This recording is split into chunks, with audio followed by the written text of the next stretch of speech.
चालून देऊ तशी चालू आय मेरा नो तोड्या कार सुसरन को गण धरिया रे आय मेरा नो तोड़ा कार सुसरन को गण धरिया रे आय मेरे सुसरे आय मेरे जेठ करेली चार देवर कब चार बतावन ये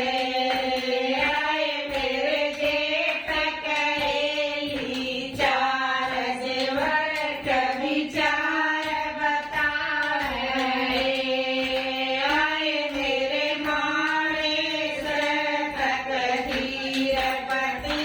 कतो रूपणी बतावन रे